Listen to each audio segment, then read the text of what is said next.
ఘోర ప్రమాదం. స్కూల్ బస్సుపై కూలిపోయిన భారీ వృక్షం. విద్యార్థులు ఉన్నటువంటి ఒక స్కూల్ బస్సుపై ఒక పెద్ద పెను వృక్షం అయితే కూలిపోయింది. ఈ ఘటన మహారాష్ట్ర రాజధాని ముంబై నగరంలో మంగళవారం నాడు సాయంత్రం ఈ ఘోర ప్రమాదం చోటు చేసుకుంది. చెంబూరు పరిధిలోని రోడ్ నెంబర్ 11 వద్ద ప్రయాణిస్తున్న ఒక స్కూల్ బస్సుపై అకస్మాత్తుగా ఒక భారీ వృక్షం విరిగి పడిపోయింది. ఈ ప్రమాదం జరిగిన సమయంలో బస్సులో మొత్తం 13 మంది విద్యార్థులు ఉన్నట్లు సమాచారం అందుతోంది. ఈ ఊహించని ప్రమాదంలో దాదాపు 10 మంది చిన్నారులు కూడా తీవ్రంగా గాయపడ్డారు. ప్రమాదం జరిగిన వెంటనే స్థానికులు అలాగే రెస్క్యూ బృందాలు కూడా వెంటనే రంగంలోకి దిగి సహాయక చర్యలు అయితే చేపట్టాయి. గాయపడిన 10 మంది విద్యార్థులను కూడా అత్యవసరంగా సమీపంలో ఉన్న ఒక ఆసుపత్రికి తరలించి చికిత్స అందజేస్తున్నారు. అయితే బస్సుపై ఈ భారీ వృక్షం బలంగా పడడంతో ఓ విద్యార్థి ఇప్పటికే బస్సులో ఇరుక్కుపోయి ఉన్నాడని అధికారులు వెల్లడించారు. ఆ చిన్నారిని సురక్షితంగా బయటకు తీసుకురావడానికి రెస్క్యూ బృందాలు తీవ్రంగా శ్రమిస్తున్నాయి.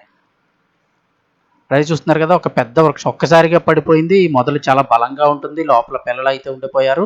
10 మంది విద్యార్థులకు తీవ్ర గాయాలయ్యాయని చెప్తున్నారు. ఒక విద్యార్థి చిక్కుకుపోయాడు. ఈ ఘోర ప్రమాదంపై స్థానిక నివాసితులు Brihan Mumbai municipal corporation BMC అధికారుల తీరుపై తీవ్ర ఆగ్రహం వ్యక్తం చేస్తున్నారు. సదర్ వీధిలోని ప్రమాదకరమైన చెట్లను తొలగించాలని తాము గతంలోనే బీఎంసీకి పదే పదే లేఖలు రాశామని స్థానికులు ఆరోపించారు.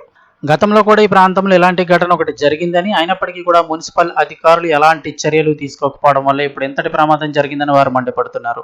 మరోవైపు ముంబై నగరం దాని శివారు ప్రాంతాల్లో రోజు భారీ వర్షాలు ఉరుములతో కూడిన పిడుగులు పడే అవకాశం ఉందని భారత వాతావరణ శాఖ ఇప్పటికే హెచ్చరికలు జారీ చేసింది.